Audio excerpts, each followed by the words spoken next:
Marina Catena is a military officer and a humanitarian. She's just become the first woman in the Italian army to receive the French Order of Merit, awarded for her peacekeeping and humanitarian aid work in Kosovo, Iraq and Lebanon, and most recently after the earthquake in LAquilla, Italy. Currently the head of the UN's World Food Programme office in Paris, Marina Catena has also written 2 books about her experiences, donating the proceeds from sales to a multi-ethnic school in Kosovo and an orphanage for girls in Lebanon. Euronews went to talk to her. Marina Catena, welcome to Euronews. Congratulations on the honour bestowed on you by the French government. What does it represent for you as a woman and as an Italian? It was a really great thing for me because I'm the first female Italian soldier to receive this French decoration. France is in a way my chosen country, the country with the language that I like most, where I spent time as an Erasmus student in Strasbourg, the country where I worked as the first non-French stewardess employed by Air France. It's the country which has taught me how to live somewhat without borders, so it's a country to which I'm profoundly grateful, and getting this medal filled me with joy. You studied languages under the Erasmus programme in Strasbourg. You worked for the European Commission. You speak 5 languages. Do you feel European, Italian? How do you see Europe? I feel myself to be, above all, European. I think I'm really a product of the Europe of the 90s. I was one of the first Italian girls to take part in the Erasmus programme. I believe strongly in Europe, and I must say that I get very saddened when I meet people who don't understand what Europe's all about. Between 1996 and 1999, you worked for ECHO, the European Commission's humanitarian aid organisation in charge of communications. Why didn't you continue that career path within European institutions? In Brussels, I learned how to work in international humanitarian aid communications. But after that, I wanted to do something in that field that was more hands-on. I wanted to see for myself how humanitarian aid works. I spent 2 years in Kosovo alongside Bernard Kouchner. I saw women who had been raped. I saw the Kosovo Liberation Army soldiers, the Italian workers who were rebuilding the railways. I saw Europe working in Kosovo. We mustn't forget that Kosovo's economic base was rebuilt thanks to the European Commission.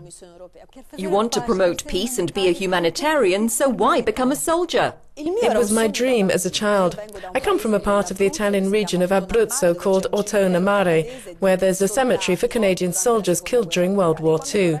When I was a child, I walked through that cemetery and it really inspired me. I think these 2 worlds, humanitarian and military, even though they look at each other with mutual suspicion, need each other. I saw that in Kosovo. The dialogue between civilians and soldiers was halting, very difficult, and then gradually this dialogue improved. The NGOs came to understand that they needed to collaborate with the military. That can seem strange, but I believe that with regard to the current conflicts, only dialogue between humanitarians and soldiers can produce real collaboration. While you were with ECHO and in Kosovo, you focused very much on women's causes. Should women deal with women in conflict zones? Yes, I think so. We have a different sensitivity as women. We know what it means to suffer in a particular way. We know how we'd feel if it were us, if these women were our sisters or our daughters. Therefore, I think that women, in my case a woman who lives in a male world, make a contribution through our femininity. I was aware of that in Lebanon, where there was a regiment of women soldiers, Team Delta. They escort the Lebanese women. Why? Because if a male soldier were to touch a Shiite woman, there'd be a diplomatic incident. Therefore, we women have the power to speak with other women. Se il soldato uomo tocca così la donna sciita, succede un caso diplomatico. Invece noi donne avevamo questo potere di parlare con le altre donne.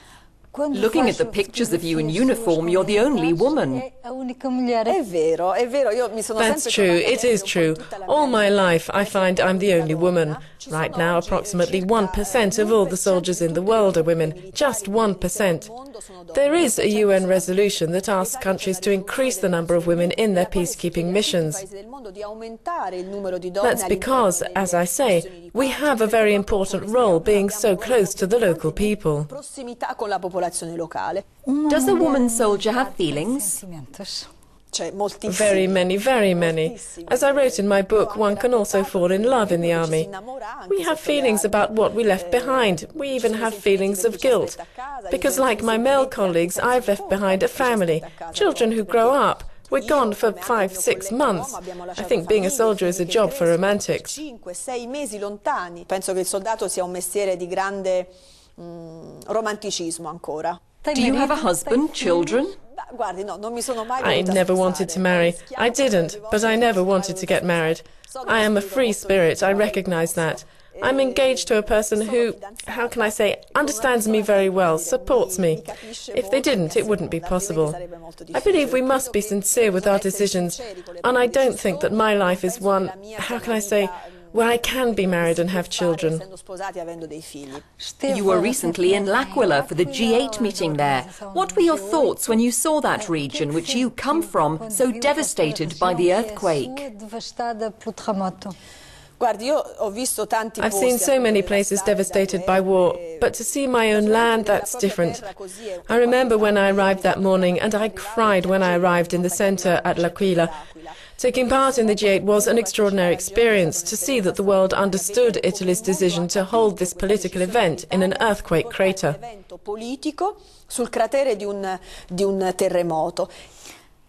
Now you're the director of the UN's World Food Programme. Don't you miss being on the ground? I'll tell you something, I think that things are strange in the field, but when you return to a normal life, like here in Paris, something is missing, the adrenaline. I think that humanitarian aid has nothing to do with location. You can carry on the fight just as well from Paris. We must keep fighting every day so that relief from hunger around the world goes on, and the issue stays on the agenda of the world's decision makers. Among all the things you've seen in the world, what did you find most shocking?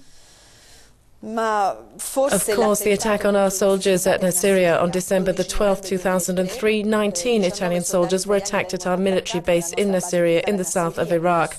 They were my friends. I'd spent the previous evening with them.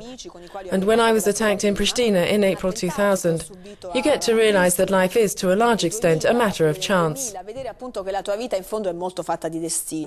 what's your best memory? There are many, but I think the loveliest was these young Lebanese girls in Al-Bazuriya, a small village in southern Lebanon, full of very bright flowers. The girls came over to me and told me they wanted to become UN peacekeepers. I lent them my blue helmet and they tried it on, the UN blue helmet. So I think that our role as women when we're in these countries is also to make it possible for people to understand that there is another world, another life that exists, which they can reach gradually. It's a gradual process to move from a burqa to a uniform. Non si passa dal burka all'uniforme. Muito obrigada. Obrigadinha.